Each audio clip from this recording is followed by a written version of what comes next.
Greetings, people of Earth. Welcome back. My name is Jax, and today we are talking about delayed gratification. I think this is a really healthy habit. I think it encourages growth and promotes achieving your goals. There's a whole bunch of sort of nuance to it. I think obviously life is in moderation, even moderation. So you kind of want to strike the right balance, but let's talk about it. So, first of all, delayed gratification is foregoing pleasure in the moment, like right now, in order to sort of achieve something or to move something forward, progress. Maybe you have a goal in mind and you're stopping yourself from just having some kind of like hedonistic joy now in order to get somewhere in the future. I think this is best defined as, or the best example is sort of foregoing eating really good food that might not be the best for you nutritionally, and instead saying, no, I'm gonna go to the gym, I'm gonna work out, I'm gonna, try and be healthy, and maybe I will give myself the donut at the end of the week, or a milkshake, or you're delaying that gratification. You're saying, no, I need to achieve something now, and I need to work hard and sacrifice a little bit in order to get something in the future, in order to achieve something in the future. This concept is, I guess it's really popular in the whole like red pill community of the people who are like, you need to be a man, you need to work hard. And I'm not really talking about that.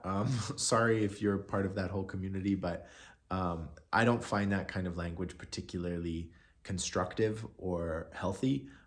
Maybe you do, and that's fine for you. But I think it should be done, like I said, with that moderation in mind. It's not possible to exist in a vacuum. It's not possible to be 100% willful and be able to make decisions, completely objectively all the time. Like, you're gonna slip. There's going to be moments where you go, why did I do that? Why didn't I just wait? Or why didn't I, delay it a little bit because I'm looking forward to achieving these things long term. And then on the other side of the whole spectrum, you get people who are kind of very hedonistic in the moment. They enjoy feeling good. Like, who doesn't enjoy sort of that, the pleasure of eating a great donut, or, watching your favorite TV show. There's lots of that kind of stuff. But again, you need that right balance of working on your goals, but also enjoying the present and enjoying where you are. Not everything needs to be a struggle. I know life is full of difficulties and unexpected circumstances and things like that, but it doesn't have to be an absolute slog every single day, and it shouldn't be. And that's another reason why delayed gratification really, comes into its own, because you are allowing yourself every so often just to let loose. They talk about the cheat day in the gym. You'll have one day where you just eat whatever you want, or you'll eat one specific meal that's just, is it the best nutritionally? Is it the best for your protein per gram? No, but it makes you feel good. It's enjoyable. Maybe you're sharing a meal with friends and family, and so you're not counting calories and freaking out about all of that stuff. And this doesn't just apply to the gym community. I just use that example because it's something that I'm pretty closely connected to, and I go every day. So it's kind of one of those things that I'm just passionate about. But you can talk about it in terms of your career. Sometimes there will be decisions that you have to make in order to get ahead in your career. Maybe the boss needs you to do something over the weekend, and you were really hoping that this weekend was going to be this fun night out or something. And you decide, okay, this weekend, yes, but you set up that healthy boundary with your boss and say, okay, yeah, I'll do it this time, but please don't expect this kind of thing regularly. You need to be able to give and take. It can't all be one way or the other. And I think that's another reason why delayed gratification gets this kind of reputation as this like, oh, you gotta sacrifice. Life's gotta be hard. You gotta grind so that you're a millionaire by the time you're 30. And if that works for you and that motivates you, and you get to that point at 30 and you make that $1 million and you feel good, great. I can almost guarantee you're gonna, attempt to climb the next mountain right after that, and you won't be satisfied. Like having sacrificed all of this time and energy, you'll get to that point and you'll be like, oh yeah, delayed gratification, here's the gratification. And it's never as good as, it's you imagine it to be. It's never as good as you envisioned or as people had told you it would be. And it leaves you feeling a bit hollow and like, man, why did I do that? And I've talked to a lot of older people who have looked back on their life, and I think whenever you ask somebody like, what do you regret in life? It's a bit of an awkward thing to ask because it's sort of bringing this stuff up to the surface for an older person. And, I remember asking my grandparents it, and they each claimed that they really didn't have any regrets. They lived very good lives, thankfully. But the concept is just a bit like, oh yeah, what do I regret?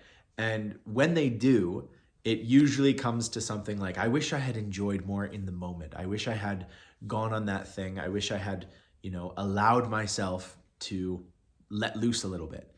Because I feel like a lot of people get into this mentality, especially in our society, about grind, grind, grind. You got to work so hard, and you got to, really focus on your career and all these things, which is true. I mean, there's a lot to be said for that. But like I said before, the moderation and the balance between delayed gratification and actually enjoying your life, it's a tricky one. It's not something that somebody can like directly tell you. I think you have to strike the balance on your own. And that's what, agency in your own life is all about, choosing what you do and don't do. So I think that's kind of the whole concept, the whole idea. There is a lot of hedonism and a lot of just pleasure. And we're also, the other big problem with this whole concept is that we are bombarded, whether it's on social media, whether it's on television, whether it's our friends and family, we are bombarded with all of the good things in life, all of the shiny things, all of the enjoyable things. We're bombarded by advertisements of amazing food that is just not good for you, or candy and adventures and travel. And so it is hard to delay gratification when you feel like everyone else is doing so well. Everyone else is traveling, everyone else is eating these beautiful meals, they're going out to dinner, they're going out dancing.